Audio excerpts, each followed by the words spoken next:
नमस्कार दोस्तों, स्वागत है आप सभी का एक बार फिर से हमारे चैनल वैदिक विचार पर। श्री शिवाय नमस्तुभ्यं। देखिए, पूज्य गुरुजी ने अपनी कथा में शहद वाला एक विशेष उपाय बताया है। गुरुजी ने कहा कि जिन लोगों को भी पर्याप्त मेहनत करने के बाद, बहुत सारे प्रयास करने के बाद भी सफलता नहीं मिल पा रही हो, चाहे वो सरकारी नौकरी की प्राप्ति के लिए मेहनत कर रहे हो, या फिर वह अपने मकान को लेने के लिए मेहनत कर रहे हो, या फिर वे अपने व्यापार को बढ़ाने के लिए मेहनत कर रहे हो, या फिर वे धन प्राप्ति के लिए मेहनत कर रहे हो, किसी भी कार्य के लिए मेहनत कर रहे हो, या फिर उनकी ऐसी कोई मनोकामना हो जो परिपूर्ण हो ही ना पा रही हो, तो पूछे। गुरुजी ने कहा कि आपको सिर्फ शहद की कुछ बूंदों से शिवलिंग के सामने एक ऐसा विशेष उपाय करना है जिसको करने के बाद आपकी सारी मनोकामनाएं परिपूर्ण होगी और आपको भी धन वैभव लक्ष्मी की प्राप्ति होगी। तो चलिए जानते हैं उस विशेष उपाय के बारे में। लेकिन उससे पहले एक प्रार्थना, अगर आप चैनल पर नए हैं तो कृपया चैनल को सब्सक्राइब अवश्य कर लें। देखिए, ये वीडियो बहुत ही खास होने वाला है, क्योंकि इस वीडियो में हम लोग पूज्य गुरुजी द्वारा बताए गए कुछ बहुत ही खास उपायों के बारे में जानेंगे। ये उपाय आपके जीवन में धन धान्य की प्राप्ति करवाएंगे और आपके सारे रोगों को, सारी परेशानियों को समाप्त करेंगे। तो चलिए जानते हैं गुरुजी द्वारा बताए गए सबसे पहले उपाय के बारे में। देखिए, इस उपाय के लिए आपको सिर्फ थोड़ा सा शहद ले लेना है। आपके पास आधे से भी आधा चम्मच शहद हो तो उसको भी आप ले सकते हैं। फिर इसी के साथ आपको एक लोटा जल ले लेना है। जल आपको तांबे के पात्र में लेना है और अपने किचन से ही लेना है। फिर सबसे आखिर में आपको एक बेलपत्र ले लेनी है। अगर आपके पास बेलपत्र नहीं है तो शिवलिंग के ऊपर जो बेलपत्र चढ़ी है उसको उठाकर जल से शुद्ध करके फिर आप उसका भी इस्तेमाल कर सकते हैं। बस आपको ध्यान रखना है कि ये बेलपत्र कहीं से भी कटी फटी नहीं होनी चाहिए, और बेलपत्र के डंडे के आखिर में जो दूध होती है, यानी जो डंठल होता है, वो भी नहीं होना चाहिए। अब ये सारी सामग्री लेकर आपको पहुंच जाना है शिवालय। पूज्य गुरुजी ने कहा कि इस उपाय को आप किसी भी गुरुवार के दिन कर सकते हैं, और सुबह करना चाहे तो सुबह कर लें, या फिर शाम को करना चाहे तो शाम को कर लें। शिवालय पहुंचने के बाद सबसे पहले आपको एक काम करना है कि आप दक्षिण दिशा में बैठ जाइएगा और उत्तर दिशा की तरफ अपना फेस कर लीजिएगा। लेकिन इसी के साथ पहुंची गुरुजी कहते हैं कि अगर शिवालय में भीड़ है तो ऐसी स्थिति में आप किसी भी दिशा में बैठकर शिवलिंग की पूजा प्रार्थना कर सकते हैं। अब सबसे पहले आप जो एक बेल पत्र लेकर आए हैं उसमें आप एक काम करेंगे। बेलपत्र की 3 पत्तियां होती है। इन 3 पत्तियों में से सबसे आगे वाली जो पत्ती होती है, जिसे सबसे ऊपर वाली पत्ती कहा जाता है, जो सबसे बड़ी पत्ती होती है, उस पत्ती में चिकनी साइड आपको शहद लगा देना है। पूरी पत्ती में आपको अपनी अनामिका उंगली से ही शहद लगाना है, और बीच की जो डंडी होती है जिससे सारी पत्तियां जुड़ी रहती है, उस पूरी बड़ी डंडी में आपको अपनी तर्जनी उंगली से शहद लगा देना है। देखिए, ये उपाय बहुत ही ध्यान से समझिएगा, क्योंकि बिल्कुल नया उपाय है ये उपाय, इसीलिए आपके सारे कार्यों को सफल कर देगा। और ये उपाय आपके जीवन में ओज तेज की प्राप्ति इसीलिए करेगा क्योंकि ये बहुत ही खास है। देखिए, ऊपर वाली पत्ती में चिकनी साइड आपको शहद लगाना है अपनी अनामिका उंगली से, और जो ठंडी होती हैं बेलपत्र की सामने आपको गोल गोल घेरे में दिखाया जा रहा है। ये जो पूरी डंडी होती है, इस पूरी डंडी में आपको अपनी तर्जनी उंगली से शहद लगाना है।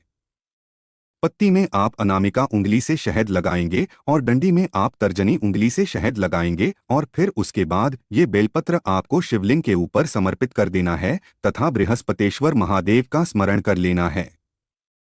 कौन से महादेव का? बृहस्पतेश्वर महादेव का स्मरण करते हुए उनसे मनोकामना कर लेनी है कि आप अपने जीवन में जिस भी कार्य में असफल हो रहा है उनमें सफलता दिलाने की कृपा करें।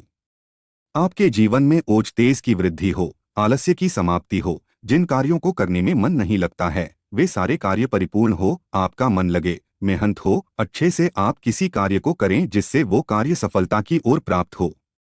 ऐसी मनोकामना आपको करते हुए बृहस्पतेश्वर महादेव से प्रार्थना कर लेनी है। और इसके बाद आप जो एक लोटा जल लेकर आए उसको धीरे धीरे शिवलिंग के ऊपर समर्पित करते जाइए, और लगातार ओम नमः शिवाय तथा साथ ही साथ बृहस्पति ईश्वर महादेव के नाम का स्मरण करते जाइए। फिर वही जलाधारी से जो जल नीचे गिर रहा है उसको थोड़ा सा अपने हाथ में लेकर अपने शरीर के ऊपर थोड़ा सा छिड़काव कर लीजिए और फिर वापस अपने घर आ जाइए।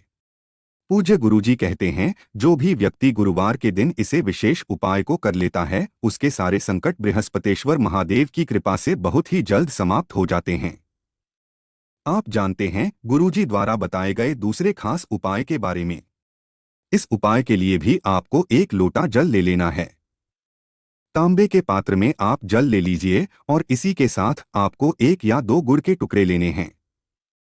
छोटे छोटे गुड़ के 1 या 2 टुकड़े ले लीजिए और सबसे आखिर में आपको ले लेना है 7 चने की दाल।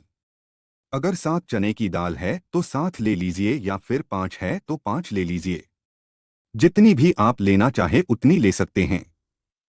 अब ये सारी सामग्री लेकर आपको पहुंच जाना है शिवालय। पूज्य गुरुजी ने कहा कि इस उपाय को भी आप सुबह करना चाहे तो सुबह कर लें और शाम को करना चाहे तो शाम को कर लें।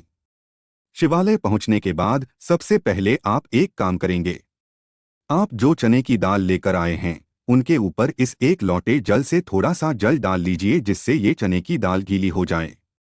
चने की दाल के ऊपर थोड़ा सा जल डाल दीजिए और फिर जो आप गुड़ का टुकड़ा लेकर आए हैं उस कोई सी एक लोटस में डाल दीजिए।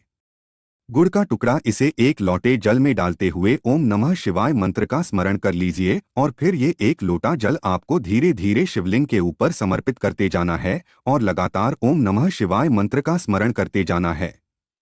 पूज्य गुरुजी ने कहा कि जल आपको बिल्कुल धीरे धीरे समर्पित करना है और ओम नमः शिवाय मंत्र का स्मरण करना है।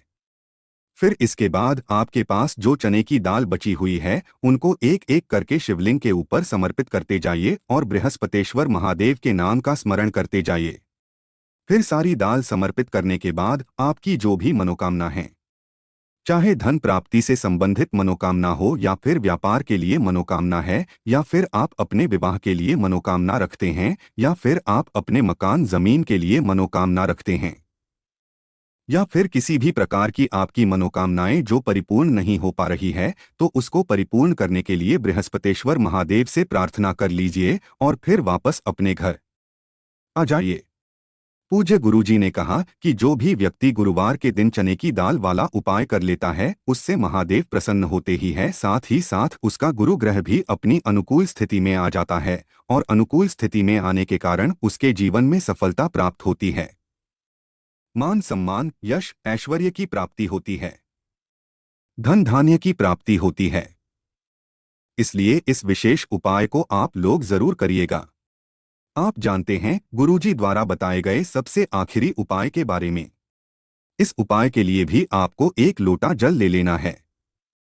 तांबे के पास में जल ले लीजिए और साथ ही साथ थोड़ी सी काली मिर्च ले लीजिए।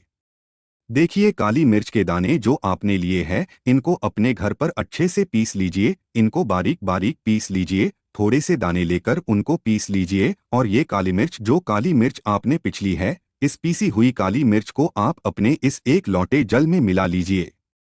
अब यह एक लोटे जल का मिश्रण लेकर आपको सबसे पहले पहुंच जाना है बेलपत्र के वृक्ष के नीचे। देखिए, पूज्य गुरुजी हमेशा अपनी शिव महापुराण की कथा में कहते हैं कि बेलपत्र का वृक्ष माता पार्वती के आंसुओं से उत्पन्न होने के कारण इस वृक्ष के नीचे हम लोग कोई भी उपाय करते हैं तो उससे भगवान शिव हमसे बहुत ही शीघ्रता से प्रसन्न हो जाते हैं और हमारी सारी मनोकामनाएं बहुत ही जल्द परिपूर्ण कर देते हैं।